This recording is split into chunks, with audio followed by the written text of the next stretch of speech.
우리가 예배를 드릴 때 두 가지 형태의 예배가 있습니다. 하나는 오늘같이 이렇게 예배당에서 우리가 공식적으로 예배를 드리는 그 예배가 있습니다. 그래서 주일날 예배 드리고, 또 우리 같은 경우는 금요일 날도 예배를 드리고, 또 이렇게 매일 새벽마다 저희가 예배를 드리는 것을 예배라고 합니다. 그리고 또 한 가지 예배는 우리가 삶에서 드리는 예배가 있습니다. 우리가 늘 매일매일 살면서 직장에 가고, 사람들 만나고, 또 버스 타고 가고, 또 우리가 친구들 만나고 하는 그것도 삶의 예배라고 오늘 말하고 있습니다. 저는 오늘 이제 이 삶의 예배, 우리가 삶을 살면서 드리는 예배에 대해서 오늘 한번 지켜보기를 원하는데요.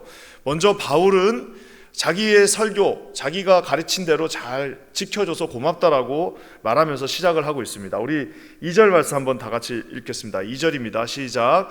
너희가 모든 일에 나를 기억하고 또 내가 너희에게 전하여 준 대로 그 전통을 너희가 지킴으로 너희를 칭찬하노라.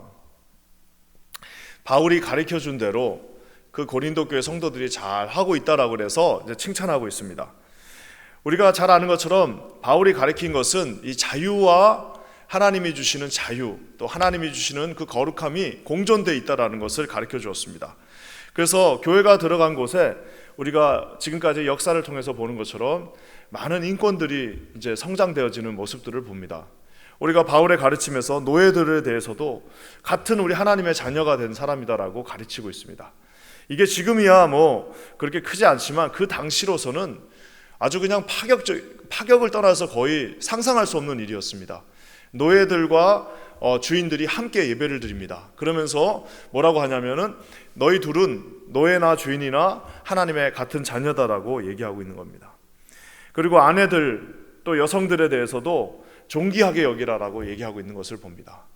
그 당시에 그냥 여자들 그냥 물건처럼 대접하고 이러던 시대들이었는데 바울이 그렇게 하는 것이 아니라 여자들도 너희와 함께 그 유산을 물려받을 자다라고 하면서 아주 존중하게 귀하게 여기라라고 말하고 있고요. 심지어 어린 자녀들에 대해서도 어린 자녀들을 이제 소중하게 다루라라고 성경 곳곳에서 말하고 있습니다.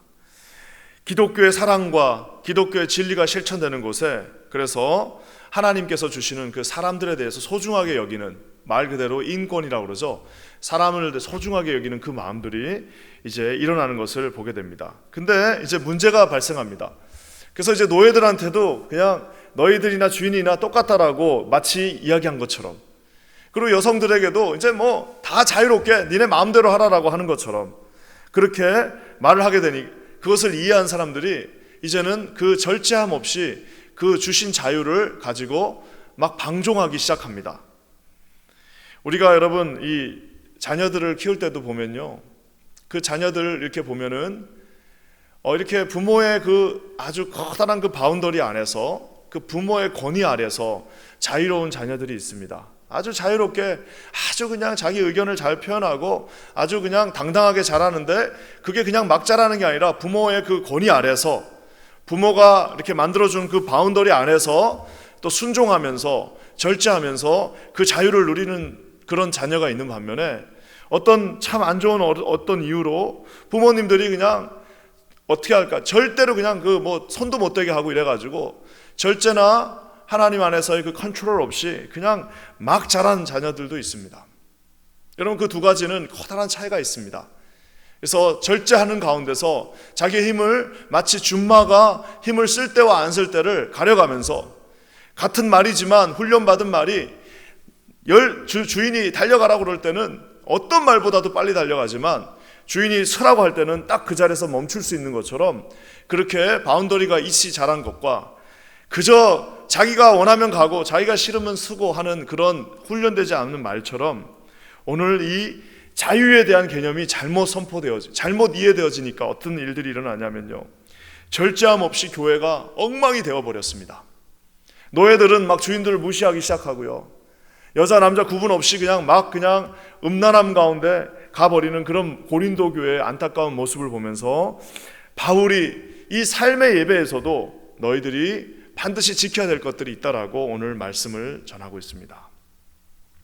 먼저는 여러분 뭐냐면은 우리 3절 말씀에 답이 있는데요, 우리 하나님께서 질서를 선포하십니다. 우리 3절 말씀 다시 한번 읽겠습니다. 시작. 그러나 나는 너희가 알기를 원하노니 각 남자의 머리는 그리스도요 여자의 머리는 남자요 그리스도의 머리는 하나님이시라. 이게 이제 가만히 보면 무슨 우리 옛날에 말 잇기 놀이 같은 거 있잖아요. 뭐 긴 것은 뭐 바나나는 길어, 긴 것은 기차, 기차는 빨라, 빠른 것은 비행기, 비행기는 높아, 높은 것은 하늘, 뭐 이런 식으로 그것보다 더 센 거를 이렇게 마치 말 잇기 놀이 하는 것처럼요. 뭐라고 얘기하냐면은 여자 위에 남자, 남자 위에 그리스도, 그리스도 위에 뭐예요? 하나님이라고 하면서 이게 약간 어떻게 보면 삼위일체에 대한 그 동등하신 하나님, 삼위의 동등하심을 약간 해치는 것 같은 느낌이 나면서까지 여자 위에 남자, 남자 위에 그리스도, 그리스도 위에 하나님이라고 말하고 있는 것을 보고 있습니다. 아까 제가 얘기한 것처럼 이 복음이 선포되어지면서 교회 안에 예전에는 함께 앉을 수도 없어요. 예전에는 함께 있을 수도 없는 사람들이 다 같이 모여 있습니다. 근데 그것을 이제 자유롭게 했다라고 그러니까 그 교회가 지금 엉망이 되어져 버린 상황에서 바울이 말하고 있어요. 그 세상의 질서가 없어진 것이 아니다. 우리가 진리 안에서 자유롭게 되었지만 그 모든 것들을 하나님 안에서 질서 있게 지키라라고 얘기하고 있는 것입니다. 하나님께 예배드리라고 그랬는데 이제 나는 자유하기 때문에 내 마음대로 예배드리겠습니다 라고 가끔씩 말하는 분들도 계십니다. 교회에 오는데 다 나름대로 정해놓은 어느 정도의 질서가 있습니다. 교회에서는 이렇게 해야 되고, 근데 그게 성경에 어디 있냐고, 성경에 없으니까 나는 내가 내 마음대로 하겠다라고 하시는 분들도 가끔 있습니다. 여러분, 성경에는 없지만 주님이 이렇게 나름대로 만들어 놓으신 질서가 있습니다. 그리고 그 질서는 성경에도 있는 것이고요. 그래서 여러분, 하나님께서 우리가 질서로 예배드리라고 얘기하고 있습니다. 시편 29편에 이렇게 나와 있습니다. 여호와의 이름에 합당한 영광을 돌리며, 여호와의 이름에 합당한 영광을 돌리라라고 얘기하고 있습니다. 거룩한 옷을 입고 여호와께 경배할지라. 여러분, 이 말이 뭐예요? 너희들에게 자유가 선포되었지만 그 자유를 그냥 마음껏 그냥 절제함 없이 누리는 것이 아니라 여호와의 이름에 합당한 영광, 하나님이 친구가 아니지 않습니까? 우리 하나님께서 우리 복음성에 그렇게 나와 있다고 하지만 하나님이 그냥 만만한 친구가 아니지 않습니까?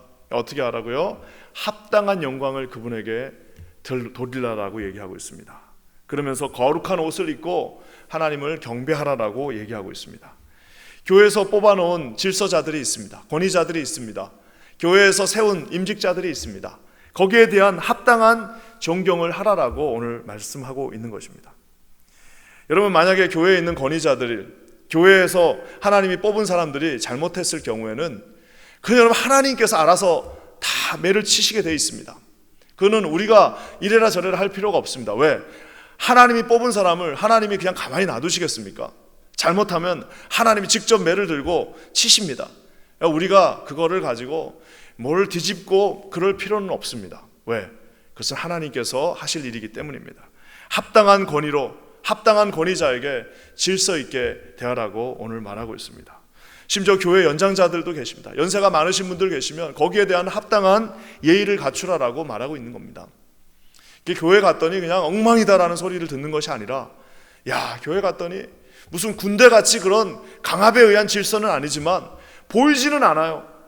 무슨 갔더니 무슨 교회가 군대같이 막 이렇게 돌아가는 건 아니지만 그 안에서 아름다운 질서가, 하나님께서 만들어 놓으신 그 질서가 아름답게 통용되어지는 모습을 보여달라고 오늘 주님이 말씀하고 있는 것입니다. 사랑하는 성도 여러분, 우리 하나님께서 이 아름다운 교회를 주셨습니다. 교회 들어왔는데 세상에도 나름대로 다 질서가 있지 않습니까? 빨간 불이 딱 들어오면 서야 되고, 노란 불이 딱 들어오면 설 준비를 해야 되고, 파란 불이 들어오면 이제 마음껏 갈 수 있는 그 질서가 있지 않습니까? 교회 안에도 그런 거룩한 질서가 있어야 된다는 사실입니다. 비록 좀 부족하지만 세워놓은 그 질서 가운데 순종할 줄 알고, 또 그 순종하는 가운데 하나님이 주신 놀라운 뜻을 발견하게 되고, 교회가 아름다운 질서가 갖춰짐으로 말미암아 500명, 5,000명이 모여도 아주 하나님의 마음에 일사불란하게 움직일 수 있는 그 질서를 유지하라라고 오늘 주님이 말씀하고 있습니다. 제일 바보 같은 사람들이 그냥 군대 가서 이등병이 이제 막 군대 들어왔는데, 야, 너 편안하게 해. 네 마음대로 해라고 하니까 진짜 그 말이 맞는 줄 알고 편안하게 막 병장들한테 반말하고 이러면 그 바보 아닙니까? 오늘 주님이 질서를 주셨습니다.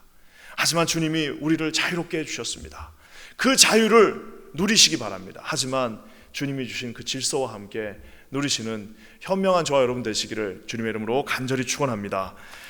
하나님한테 편안하게 대하라고 그래서 그냥 마음껏 하는 것이 아니라 오히려 하나님 앞에 더 잘한 합당한 영광을 돌리면서 하나님 앞에 합당한 능력 가운데 나가시는 저와 여러분 되시기를 우리 주님의 이름으로 간절히 축원합니다. 그러면서 여러분 또 한 가지 이 질서를 잘 지키라고 말하면서요, 또 뭐라고 말씀하시냐면 이 상식도 지키라고 말합니다. 세상에 상식이 있지 않습니까? 14절 15절 말씀 한번 다 같이 읽겠습니다. 14절 15절입니다. 시작. 만일 남자에게 긴 머리가 있으면 자기에게 부끄러움이 되는 것을 본성이 너희에게 가르치지 아니하느냐. 만일 여자가 긴 머리가 있으면 자기에게 영광이 되나니 긴 머리는 가리는 것을 대신하여 주셨기 때문이니라. 여러분 이게 뭐냐면은 그 당시의 윤리를 말하고 있습니다. 그 당시에 그 사회에서 이렇게 통용되어지고 있는 상식이었습니다. 커먼 센스라고 그러죠. 이 사회에서 그냥 통용되는 그 뭐냐, 남자는 머리를 길게 막 이렇게 주렁주렁 늘리지 않고 단정하게 깎고 다녔던 것 같아요. 그리고 여자들은 그 긴 머리를 그냥 나풀너풀 거리면서 다니는 게 아니라 귀부인들이 어떻게 하셨냐면은 이게 머리를 묶거나 이렇게 두건 같은 거를 쓰고 이렇게 아주 그렇게 하고 있었던 것 같아요. 그래서 머리를 이렇게 길게 풀고 다니는 거는 그 당시에 이제 아마 고린도 지역에 창녀들이 하고 있던 그 모습이었던 것 같습니다. 자, 이제 하나님께서 자유롭게 하라고 그랬어요. 자유를 선포해 주셨으니까 어떻게 하는 겁니까? 나는 이제 자유다. 그러니까 남자들이 그냥 머리를 그냥 길게 해가지고 다닙니다. 저 같은 경우는 뭐 거기에 해당이 안 되겠지만 길게 하고 자기 마음대로 다니고, 또 자유를 선포하니까 여자들이 어떻게 하는 거예요? 이제 뭐 내 마음대로 하겠다라고 해가지고 머리를 그냥 풀고 편안하게 이쁘게 하고 이렇게 다니는 겁니다. 아무리 자유가 선포되었다고 해도 세상에서 있는 그 상식을 지켜가면서 하라라고 하는 말입니다. 세상이 봤을 때 교회가 존경을 받아야 되지 않겠습니까? 여러분 세상 사람들도 보면요, 얼마나 매너 있고 얼마나 젠틀한 사람들 많은지 모릅니다. 교회 안 다녀요. 세상에서 그냥 교회 안 다니는데도 이렇게 만나보면은 그렇게 예의가 바르고 말투가 공손하고 그렇게 참 뭐라 그럴까요, 바르게 살려고 노력하는 사람들 많습니다. 근데 세상에 우리가 존경을 받아야 되는데 교회 다니시는 분들이 오히려 더 세상이 우리를 걱정할 정도로, 예전에는 이 성스러운 교회가 이 세속적인 세상을 걱정했는데 이제는 속이 성을 걱정한다는 말이 나오지 않습니까? 이 세속이 성스러운 교회를 걱정한다라는 말이 있습니다. 세상에서 뭐라 그럴까요, 하고 있는 그런 최소한의 그런 예의는 교회가 더 잘 지켜야 되지 않겠습니까? 저희가 지금 이제 10명 이상 모이지 않고 예배를 드리고 있습니다. 뭐 마음대로 모여서 하면은 뭐 누가 뭐 법으로 어떻게 하겠습니까? 그럼에도 불구하고 우리가 아무도 보고 있지 않지만 그래도 10명을 딱 지켜서 하려고 하는 이유가 뭡니까? 세상에서 하고 있는 그런 커먼 센스에 대해서 우리가 존중하고 그것에 대해서 우리가 최선을 다해서 지키려고 하는 그 노력이 있는 것입니다. 사랑하는 성도 여러분, 저는 우리 퀸즈 한인 교회가 이 뉴욕에서 가장 법을 잘 지키는 교회가 되기를 주님의 이름으로 간절히 축원합니다. 우리 퀸즈 한인 교회가 세상 사람들이 볼 때, 야, 우리 퀸즈 한인 교회는 참 매너 있다. 우리 퀸즈 한인 교회는 정말 세상의 상식이 아주 통용되고 있다. 세상의 윤리보다도 훨씬 더 높은, 세상의 상식보다도 훨씬 더 높은 그런 윤리와 그런 상식이 통하고 있구나라는, 여러분 그런 교회가 됐으면 좋겠습니다. 교회 들어왔는데 세상 사람들이 막 걱정하기 시작합니다. 교회 들어왔는데, 야, 교회가 좋아서 왔는데 속을 들여다보니까 이거는 세상에서도 하지 않는 일들을 교회에서 하고 있으면 여러분 그 교회가 어떻게 덕이 되고 어떻게 전도를 하고 어떻게 사람들한테 우리를 보고 예수님을 닮으라고 말할 수 있겠습니까? 우리를 보면 예수님이 보여야 되지 않겠습니까? 우리를 보면 그래도 부족하지만 하나님의 형상이 어렴풋이나마 보여야 되지 않겠습니까? 여러분 반드시 기억하셔야 됩니다. 우리 하나님께서 자유를 선포하셨지만 그 자유 속에 철저한 질서가 있어야 됩니다. 우리 하나님께서 이 세상에 자유를 선포하셨지만 우리는 세상의 법을 지키며 세상에서 준 그 윤리보다도 더 높은 윤리로 하나님 앞에 나아가야 되지 않겠습니까? 저는 기도하기는 우리 퀸즈 한인교회가 그러한 시금석과 같은 교회가 되기를 우리 주님의 이름으로 간절히 축원합니다. 여러분, 이 가장 큰 이그젬플은 오늘 이 글을 썼던 바울과 우리 바울이 그렇게 사랑했던 예수님이 그 이그젬플이십니다. 예수님은 자유 그 자체이십니다. 예수님은 하나님이셨지만 철저하게 우리 아버지 하나님 앞에, 성부 하나님 앞에 순종하셨습니다. 우리 예수님은 그냥 자기가 빌라도 앞에서 빌라도를 불에 태워서 없게 할 수도 있었지만 철저하게 그 법에 맞춰서 사형당하셨습니다. 우리 바울은 우리가 아는 것처럼 대제사장들과 그리고 여러분 로마의 그 권위 앞에 나름대로 순종했습니다. 우리가 그 잘 아는 것처럼 철저하게 그 질서를 순종했던 것처럼 여러분, 저와 여러분들이 그런 모습으로 나갔으면 좋겠습니다. 예수님과 바울이 가졌던 그 원대한 비전이 저와 여러분의 꿈이 되기를 우리 주님의 이름으로 간절히 축원합니다. 나중에 이제 고린도전서 14장으로 넘어가면 우리 바울의 입술을 통해서 주님이 뭐라고 말씀하시죠? 하나님은 무질서의 하나님이 아니시다. 하나님은 무질서의 하나님이 아니시고 뭐예요? 화평의 하나님이시다. 그 말씀을 언제 하셨나요? 방언과 예언과 이런 많은 은사들이 드러나는 그 상황 속에서도 우리 하나님은 무질서, 그냥 막 자기가 원한다고 마음대로 하는 것이 아니라 그 안에서도 말 그대로 오케스트라처럼 화합을 가지고 있는 화평의 하나님이시라고 말하고 계십니다. 저는 우리 퀸즈 한인교회가 우리가 뉴욕에 있지 않습니까? 이 뉴욕에 그 다양한 재능을 가진 수없이 많은 사람들, 이런 사람 저런 사람들이 이곳에 다 모여 있었으면 좋겠습니다. 하지만 우리 주께서 주시는 철저한 질서하심과 우리 철저한 이 세상의 상식을 우리가 따르고 있는 그 모습이 우리 교회 안에서 하나님이 주신 자유 안에서 주님이 주신 놀라운 성령의 능력 안에서 아름답게 조화를 이루기를 우리 주님의 이름으로 간절히 축원합니다. 우리 함께 기도하겠습니다. 하나님 감사합니다. 오늘 우리에게 이렇게 귀한 말씀 주시고 주께서 주시는 생명의 말씀, 아버지 하나님 예배 안에서 질서와 상식이 통하는 교회가 되게 하심을 감사합니다. 놀라운 은혜가 우리 가운데 있기를 원합니다. 예수님의 이름으로 간절히 기도합니다.